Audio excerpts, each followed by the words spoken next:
There we go. So that's what we're going to talk about. Now, I'm just going to launch right into these cases, rapid fire, so that we can get through them in plenty of time. I want to start off with this 4-year-old girl here, a cute little blonde girl. She was referred to the ophthalmologist by her pediatrician because she had a little exotropia. So if you look at the light reflex, you can see that it's a little bit splayed from one eye to the other. So that's the exotropia. Now, it turns out she went to just happened to go to a neuro-ophthalmologist who was one of my colleagues and specialists when I was still at Vanderbilt. So sometimes he goes a little bit beyond the eyes. So when he looked at this girl, he couldn't help but notice that underneath her bangs, she had a somewhat hyperpigmented patch of skin right here. And then, much to the parents' anxiety, with permission, I'm sure, pulled up her blouse to see that she had a couple more of these cafe au lait spots here. So that's when he sent her to me in genetics. But I'll tell you, I had to calm the parents down a little bit because they thought this guy was operating outside his scope of practice, so to speak. I assured them he's a very excellent clinician and academician, and I allayed their fears. So on exam, we see that there is a rather pale optic disc, and she had an MRI here which showed that there was thickening of this optic nerve here, and the optic chiasm is a bit skewed. Okay, so we have an optic glioma here in a girl who has cafe au lait spots. So obviously diagnosis is the one neurocutaneous disorder that you have to know some stuff about, right? This is neurofibromatosis. Now, do you see anything else unusual in this MRI that might get your attention? Yes, that's right. The ventricles are enlarged. So this is a CT scan follow-up of the MRI, and you see that she has markedly dilated ventricles. Okay, so what surgical procedure did she have? I'll give you a choice. You whack out the optic nerve and blind her in one eye, or you give her a VP shunt. VP shunt, right? Okay, perfect, perfect. So let's talk about NF in general terms. It's one of the most common conditions that we see in genetics. I'll see a couple kids a month with this. It is autosomal dominant in its inheritance pattern, so we can often see more than one affected generation. I've seen 3-generation families on several occasions. The neurofibromas usually pop up late teens, early 20s, if ever. The optic gliomas are limited to childhood, if they occur at all. And much to our delight, they resolve spontaneously 95% of the time. So you have to tell the family that their child has a brain tumor, but don't worry about it, it'll go away. And they look at you like you're crazy, and then it goes away. Okay? The cafe au lait spots are usually the first heralding sign, and we can see axillary freckling and inguinal freckling develop over time. Lisch nodules are an unreliable finding in the preschool age. These are brown spots on the irises, which are a little hard to see if you have a child with brown eyes. And you may see occasional osseous lesions, which are not very common. We know the gene, we know what chromosome it's on. You don't need to know any of this stuff, except that we have a molecular test for it when we're not sure based on clinical purposes. Okay? A couple more examples here. This is a 10-year-old girl that I saw in the craniofacial clinic because she had this facial asymmetry for about a year. You can see that she's got a difference in the opening of her eyelids here. She's got some asymmetry to the right side of the nose and the right cheek, and she's got a little bit of a hyperpigmented patch over the right cheek as well. This is a tough case here. She's on MRI. She's got a neurofibroma here in the right cheek. She's got another one just under the right Alanazi, and a couple more in there. So these are craniofacial, intracranial, plexiform neurofibromas, a very unusual presentation of NF1 and a very challenging one to manage because the neurofibromas, the plexiform neurofibromas grow in a nerve sheath because that's where the Schwann cells are. And if you attempt to remove these, you're going to cause nerve damage because you can't really tease them apart. So most of these kids you just follow prospectively and hope that you never have to intervene surgically. So what is this gene all about? You need not commit this to memory either. I just thought you might want to know. Neurofibromin is a tumor suppressor gene, and there are other tumor suppressor genes that are part of this second messenger cascade inside cells.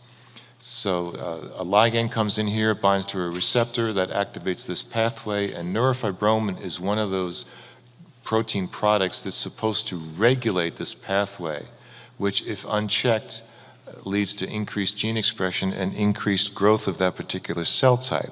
So since we have tumors, mostly benign in neurofibromatosis, this is an explanation because growth regulation is disrupted in neurofibromatosis.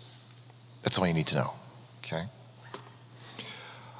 These are some Lisch nodules. It really helps when you have blue eyes to start with. So we're looking at these benign little brown macules which do not interfere with vision in any way. They're just there to help us make the diagnosis. And this is the more spectacular textbook version of an adult with neurofibromatosis. So we see multiple pedunculated lesions on the back in this older gentleman. This is more likely what you see. This is the back, lower back of a 17-year-old African-American girl with a couple large cafe au lait spots and some more pencil eraser-sized neurofibromas with a few larger exceptions.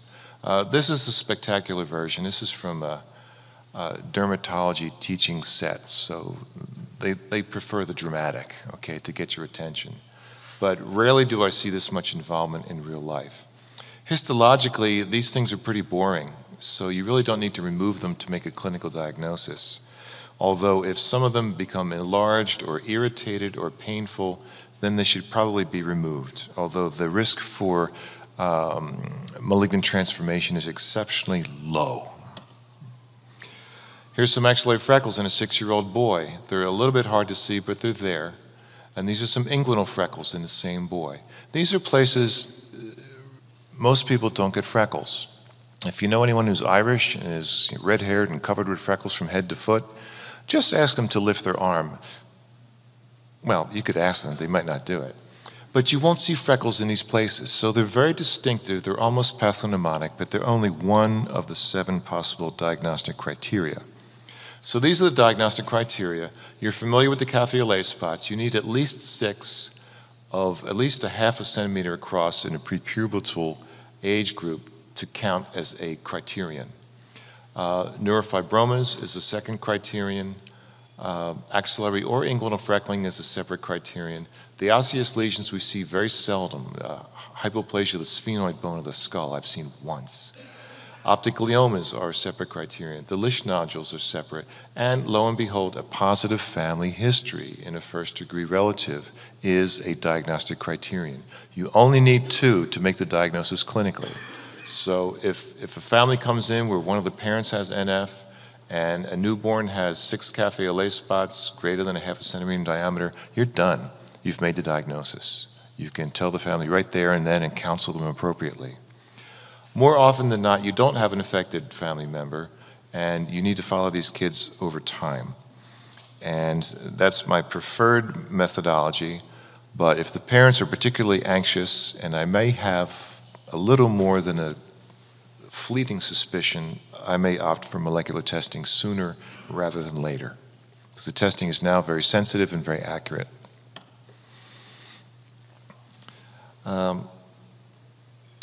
Most of the kids will meet diagnostic criteria by age 8. A good half of them meet it by age 1. So this is sort of the range where I may follow patients clinically without testing, unless their parents or I really want to pursue testing. The American Academy of Pediatrics has several health supervision guidelines for a number of different genetic disorders. Neurofibromatosis is one of them. There's also one for Down syndrome, for achondroplasia, for Fragile X syndrome, for Klinefelters, for Noonan's, for Turner's. So check them out. And this is where you can find them. They're in print and they're also online. And they are updated from time to time. Now these are pretty exhaustive. I think they're sort of, a little bit overboard in some aspects. But in terms of monitoring developments, that's pretty straightforward and something that you'll probably do anyway. But I would certainly discourage doing baseline brain MRIs unless you have any neurologic symptom, in which case I think it's a great idea because you want to find out what's going on in there.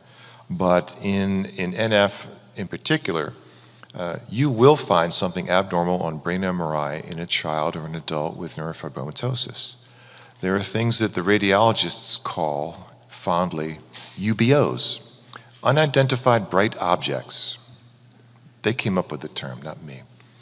And you will see those in every patient with NF1. Nobody knows what they are, but they appear to be benign. They don't get bigger, they don't cause seizures. But if you see them, you have to tell the parents, your child has an abnormal MRI, and then they freak out.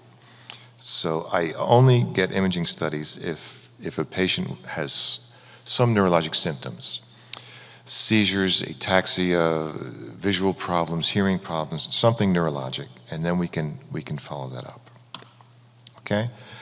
Who is this gentleman here? This is a woodcut on the left and a very early, probably a daguerreotype photograph on the right.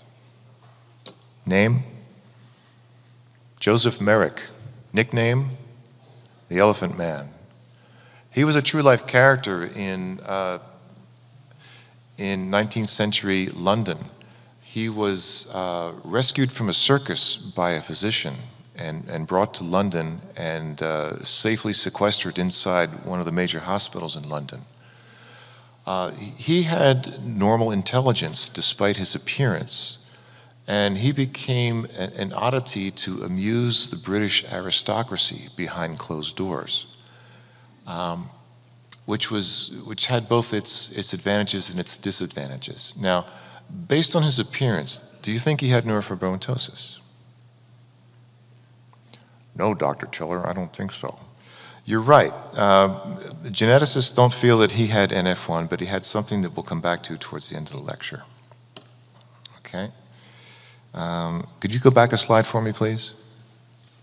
Thank you. Here's the case of a 22-year-old male who I saw a few years ago with hearing loss and tinnitus. So this is a gadolinium-enhanced MRI in two different sections, which show that he has these enhancing lesions bilaterally. And just to orient you, here is the acoustic foramen right here. So he has bilateral acoustic neuromas. So he has met the criteria for neurofibromatosis type 2. This is 1/10 as common as NF1. It's also dominant. It's later onset. And in addition to acoustic neuromas, but not optic gliomas, we can see a number of different omas. Schwannomas, gliomas, meningiomas, neurofibromas, and the occasional cafe au lait spot. So there's the overlap.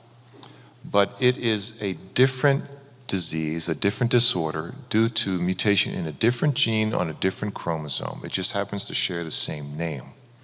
So don't confuse these two. You will not encounter this in the pediatric age population.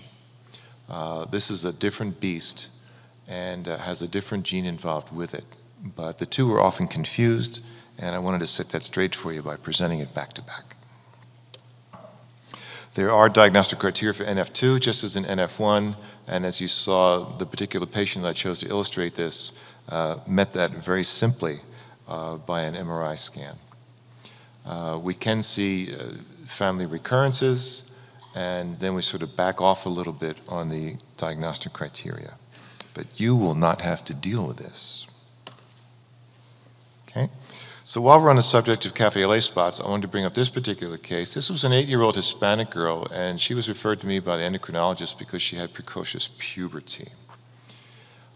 Good-looking girl, doing well in school, but when you had a look at her skin, you see here overlying her back, she had an extensive cafe au lait spot, rather pale, so heavy on the au lait. And if you look a little closer, you can see that the margins of it are very irregular, unlike what we see in NF1, where the margins of these lesions are smoother.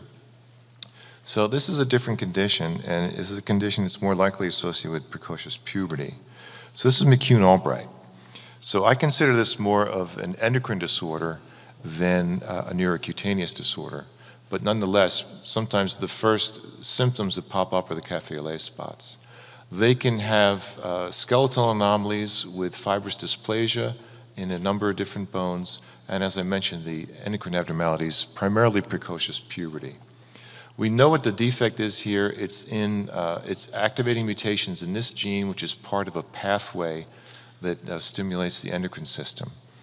Now, this is an interesting condition because it only exists in the mosaic state. What does that mean? That means that the mutations in this gene are not present at conception, but occur sometime in embryogenesis, randomly. Because if this mutation were present in every cell of the body, it would not be compatible with life, because this particular pathway that's involved is a very central pathway to cell division and development, and it wouldn't be compatible with life. So it's hard to diagnose this in the laboratory because you have to sample an affected portion of tissue. So you probably won't find it in blood. You would have to find it in an area of skin that has the cafe au lait spot or some other affected tissue. So it's primarily a clinical diagnosis, and the molecular diagnosis is probably made by biopsying certain patients. But it's in the differential diagnosis of cafe au lait spots. And just to reiterate, we have the craggy coast of Maine here, which has been alluded to the outline of the spots in McCune-Albright, as to contrast with the smooth coast of California, which is not so craggy and is the type of spots that we see in neurofibromatosis, at least in Southern California. Okay? This is another important condition that you need to know about, and here's the story for this one. This was a mother in her late 20s, early 30s, who was relatively healthy, but for one reason or another got a prenatal ultrasound which showed an apparent tumor in the fetal heart. So that's when she came to genetics for some counseling, and we went through the family history. There didn't appear to be anything unusual in the family history. There are only so many conditions that can give you tumors in the fetal heart, so we were concerned about that and said that we want to see your child when he or she is born. And sure enough, he came out, and this picture was taken at several months of life. He came out and he had seizures in the neonatal period, which continued to the time when I took this photo. And he looks like he is developmentally delayed because he is developmentally delayed. That rhabdomyoma in his heart resolved and disappeared. It took up most of his left ventricle, but by the time 3 weeks had gone by, it had shrunk down to nothing, and he went home on room air. But he did develop infantile spasms, and that is partly responsible for his developmental delay. That rings a bell too. So he has tuberous sclerosis. Now, if you can help me go back one slide here. Once we had the diagnosis from him, go back a slide. Thanks. We took a closer look at Mom. And I noticed that she had a couple little, please turn that off, a couple little bumps around her nose, and that's about it. So we move forward again, and we look at the criteria for tuberous sclerosis, and again, autosomal dominant. I'll show you all these cutaneous findings in just a minute. But I went back and looked at her again, and I saw maybe a hint of some of these. So I'm suspecting that maybe she was mosaic for that mutation, but it was in her germline, so that her son has that mutation in every cell of the body. So we can see numerous things on the skin, but we can also see epilepsy and mental retardation and intracranial calcifications. Like cardiac rhabdomyoma, just like the optic glioma in NF1, tends to go away with time. Quite a blessing there. TS is genetically heterogeneous. What does that mean? That means that a defect in either one of these two candidate genes is responsible for this condition in an individual. And it really doesn't matter which gene it is. We don't need to figure it out molecularly if we have a clinical diagnosis, because it's not going to help us predict what the future will hold for that individual. So again, just a quick look at some pathways here. You don't need to worry about the details. These are the two genes involved in tuberous sclerosis, and they also are involved in a regulatory pathway. So this is probably why we get the tubers in the brain and the skin lesions, because of how these defective proteins can't do their proper job. Let's look at another affected individual. This is I like this guy. This is a cool guy. He was 17 when I met him, and he was seen in the emergency room because he had some type of head trauma, and they were worried about a concussion, so he got himself a CT scan. And on the CT scan, they saw some calcifications, and that's when he was referred to me. On exam, there were several clues which were apparently not appreciated by other practitioners, including these bumps on his nose, and he's past the age of having acne. So these are not pimples, this is not acne.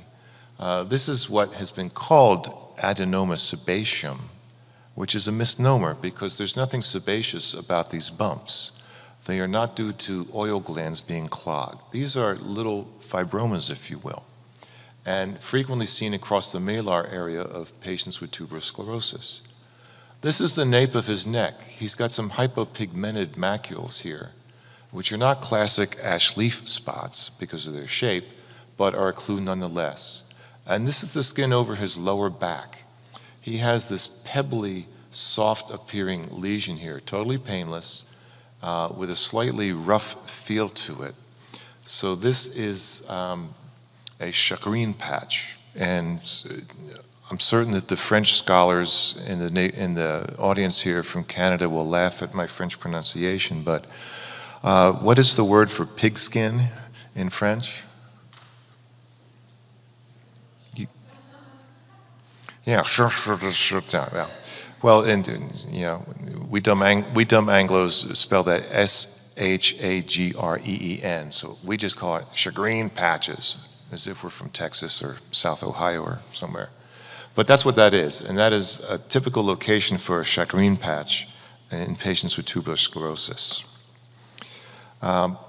Another child, about 7 years old, who was referred to us because she had some behavioral problems. She kind of looks like a handful, doesn't she? She's got attitude. Now, she had a classic chagrin patch, so it's sort of lenticular shaped like the leaf of an ash tree, and she also had the chagrin patch over her lower back. So there's some other findings that she has.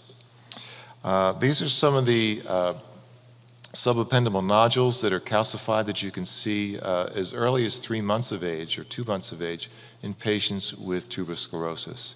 And this disgusting slide illustrates subungual fibromas, or tumors under the nail beds. Gives me the willies. I've only seen that once, and I hope to never see it again. That's in an adult with TS. The cardiac rhabdomyoma that I mentioned is this bright spot that you can see on prenatal ultrasound, and you can also see in the retina astrocytomas in patients with tuberous sclerosis, which may interfere with vision. So there are diagnostic criteria for tuberous sclerosis, just as there are for neurofibromatosis, and it's sort of major algebra here. And just leave that to the geneticist. You've seen pictures of the physical findings, and that's probably all that you need to know for your purposes.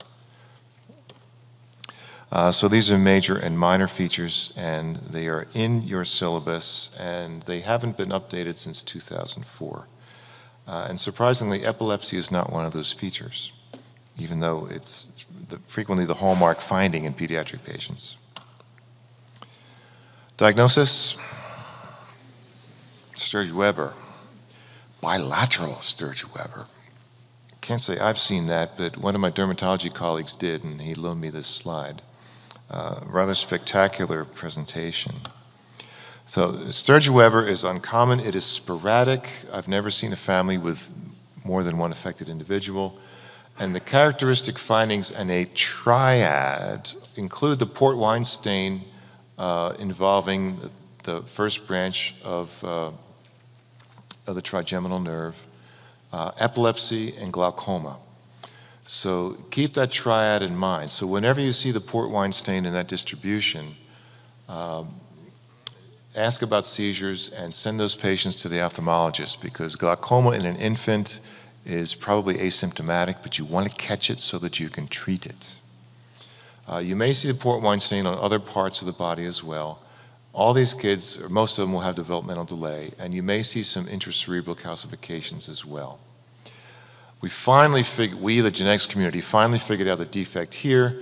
It's in yet another one of these signaling proteins inside the cell. You need not worry about what the name of this is, because again, this is a post-zygotic event. This occurs after conception, sometime early in embryogenesis, and that's why only parts of the body are affected.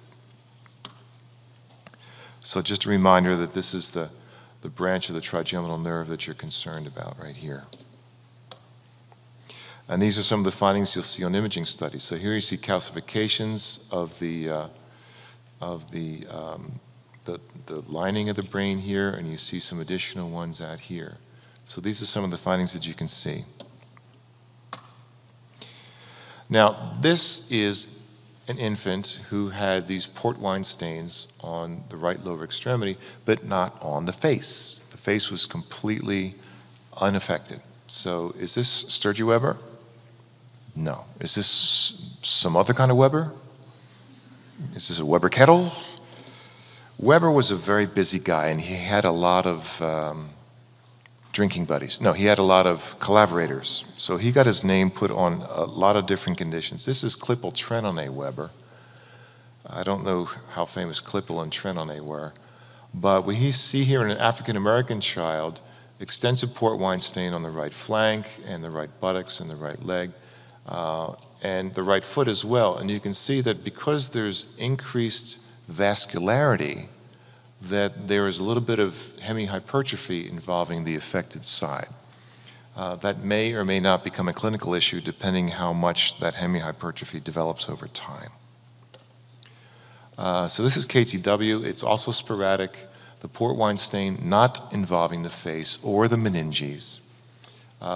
But we can see hemangiomas internally and on the skin. We may see hemihypertrophy. And there are some potential complications here because internal organs can be involved. And if you have significant hemihypertrophy, you can develop cellulitis and platelet sequestration. And again, another gene has been discovered in some of these patients. You don't need to be bothered with that. That's just there for the sake of completion. And again, this is a post-zygotic or post-conceptional event in terms of when it occurred, when it started. Something interesting about this girl's eyes, we can see that she has one perfectly uniform blue eye, and then the right eye here, which is mostly blue, but has got some sections in it that are clearly not blue, that are brown. She also has a little bit of hypertelorism here, but other than that, she's doing just fine.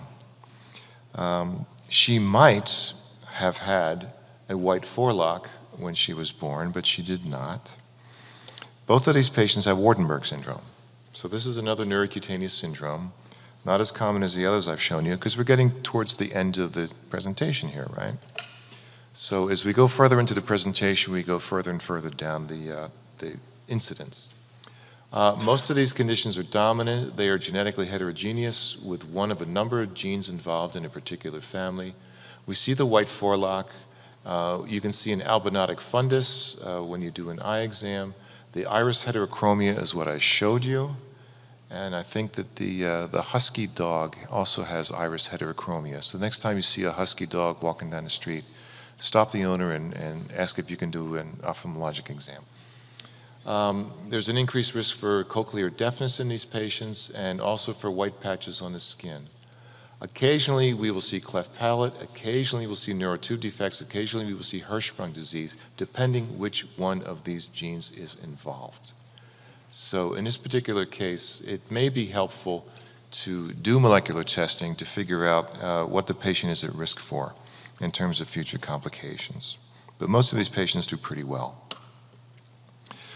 Now, here's a kid who I saw in a newborn period and then a couple months later. Happy-looking, healthy newborn, but we have these crusty lesions here, these vesicles which sort of crust over. And over time, they evolve to the point where several months later, we can see hyperpigmented lesions in kind of a swirly pattern. And this is incontinentia pigmenti. Another X-linked dominant disorder. So what was the one I mentioned this morning? X-linked dominant? Rett syndrome, okay? This is another one. And why do we think it's X-linked dominant? Because the vast majority of patients who are diagnosed with this condition are female. So we think this is another lethal condition for male embryos and fetuses. The skin changes evolve. They start off as vesicles. So they're sort of in the differential diagnosis for Stevens-Johnson syndrome and other infectious diseases. Then they become papular or warty. Then they become hyperpigmented. Then the skin may be a little bit atrophic. We can see other cutaneous abnormalities. We can see alopecia. We can see some retinal abnormalities. We can see nail and tooth anomalies. And in some cases, some degree of intellectual disability. We have a gene with a very cumbersome name. I prefer this particular acronym. And this is another condition that is probably, it's only seen in females and it's only on one X chromosome. So as I alluded to earlier, there's this process called lyonization, L-Y-O-N. And it was discovered by Mary Lyon, who was a cytogeneticist in the 60s. And she determined that one of female embryo's X chromosomes is randomly turned off in each cell at about 2 weeks into gestation. So this is a random process. And it may be, as I said earlier, it may be 50-50 or it may sway one way or the other. So it's thought that these kind of swirly patches that we see in IP may be due to unequal lyonization in that particular dermatome, and that's why we get this odd appearance. So here are some of those warty lesions that evolve over time. The NEMO gene is divided into 6 exons here, and here's the 5' end and the 3' end, and this joke is missed on you completely. These are the conical and peg-shaped teeth that we can see in IP, and this is more of that swirled marble cake kind of hyperpigmentation that we can see due to lyonization. Again, a normal process. Now, we just talked about IP, and usually in the same breath, people think about sort of the opposite genetic condition. This is an African-American child who has a defect in pigmentation that seems to sort of stop right here at the midline. And here's another African-American child who's got hypopigmentation along one side of the body. Here's the shoulder and here's the right flank. So this is hypomelanosis of Ito, I think because it was first described in Japan. And we think it might be autosomal dominant, but I don't know that any families have actually been described. And in this case, we have hypopigmentation. And we can also have some neuronal manifestations as well in terms of mental retardation and seizures. We don't have a gene for hypomelanosis of Ito, but in many patients, if you look at the affected tissue, you will see something wrong with one or more chromosomes. So it's thought that perhaps this is a nonspecific marker for some type of chromosomal mosaicism. So we really don't know much about this condition, but it's often in the differential diagnosis of incontinentia pigmenti, but it's actually the opposite manifestation. So instead of getting hyperpigmented lesions, you get hypomelanosis. So it should be pretty easy to remember if you know what the name is. Diagnosis, albinism. I like this little guy too. He was just as cute as he could be with his little crew cut. So this is an albino. He has iris illumination, transillumination. That's why he has the so-called pink eyes, especially when you throw a flash camera in his direction. And he is developmentally appropriate, but he has visual problems, as you might suspect. I did not do that. Can we go back to slide number 52? Thank you. Okay. I'm going to throw this off the island at the end of the day here. I didn't do that either. Okay. Oh, can we go back one, please? Yes, thank you. Here's an unrelated boy with albinism and a very peculiar appearance to him because he happens to be African American. Here's his mother back here. So he has a nose that is a perfect shape for an African American child, but looks very unusual in this very pale-skinned child. And the cornrows are a little out of place unless we see his ethnic background, in which case they rock, okay? So here's another child with albinism. So albinism is autosomal recessive. It's actually an inborn error of metabolism, if you will. As I mentioned earlier in the afternoon, this is in the pathway starting with phenylalanine to tyrosine, and then somewhere downstream of tyrosine are the metabolic pathway defects that result in albinism. Autosomal recessive is classic albinism, and then there's an X-linked recessive form which is only ocular, but not cutaneous. So this affects pigment in several different tissues: skin, hair, the iris, and the retina. It leads to nystagmus in all these patients, and I'll show you why in a minute. There's foveal hypoplasia that you can see on the dilated eye exam because there's increased crossing over of the optic fibers at the optic chiasm. What are the complications? Decreased visual acuity for sure, some mild hearing loss in some, and an increased risk of skin cancer simply because there's decreased pigment. And there are several different genes involved in albinism, and you need not know them. So, where's the fundus? Where's the fovea? This is a very disorganized retina because you're missing the pigment in the retina, and the pigment tells the vascular cells and the neurons where to go. So you've lost, it's like a trail of breadcrumbs. So if you don't have proper pigment in the retina, you can't have an organized retina. Here's the pathway. I'm just going to skip right over this if that's okay with you. I'm trying. I'm really trying here. Smack. Okay. As I mentioned a few minutes ago, there's normal, in the normal eye, the retinal ganglion cells for the right visual field cross over to the left. And the same is true of the right visual field. In the case of albinism, there's skewed crossing over.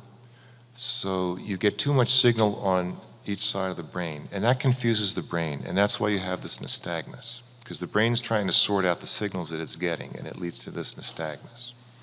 So that itself can interfere with vision, of course, and this is the reason why. Again, because the pigment tells the neurons where to go. All right, we're just about done here, folks. I waited probably 2 decades before I ran across this particular condition, so I'm forcing it upon you to end this lecture here. This is a kid I saw in the NICU who had a very unusual appearance. He had port wine stains on the flank. He had what appeared to be a mass on the flank. He had an asymmetric booty here. And on a MRI, you can see that he had this subcutaneous mass, which was felt to be a lipoma. So he had multiple kinds of omas here. And I think he's the first patient I've ever seen that I was totally convinced had, where's this going to click? Proteus syndrome, okay? That takes us back to Joseph Merrick. Contemporary scholars think that Joseph Merrick had Proteus syndrome. It's rare, it's sporadic, there is disproportionate growth, and there's all kinds of omas in here. So there's hemangiomas, lymphangiomas, lipomas, there's organomegaly, there can be central nervous system malformations, and some of these individuals had developmental delay, some of them may have orthopedic problems due to overgrowth, and I think just in the past 3 years, a gene was found that was responsible for this condition. And again, it's mosaic. because a defect in this particular pathway, were it present in every cell, would not be compatible with life. Okay? So there you go.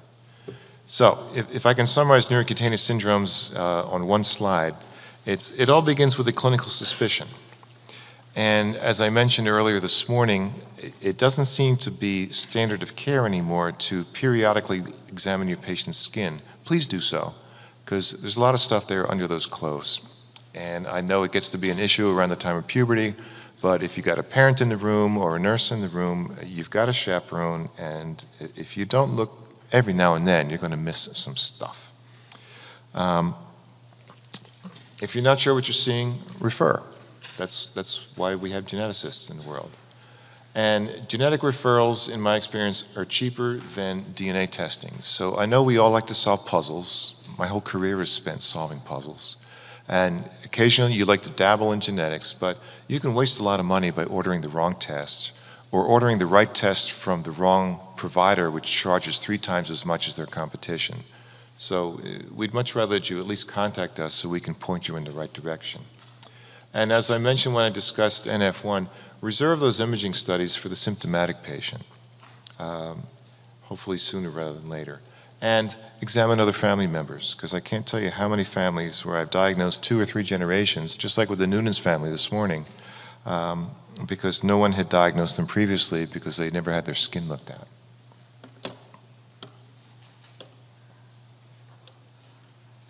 I'm trying. There we go. So that's it. We're done. This is me, and I'll be headed back to Los Angeles. And this seems to be my my luck on airplanes. I always sit next to the extraordinary individuals that tax my diagnostic abilities. So have a great week. It's going to be spectacular. Cleveland's got a lot to offer on your spare time. And I know you'll do well. I know you'll find this very worthwhile. You've got a great faculty to entertain you the rest of the week, and have fun. And I know I won't see you next year.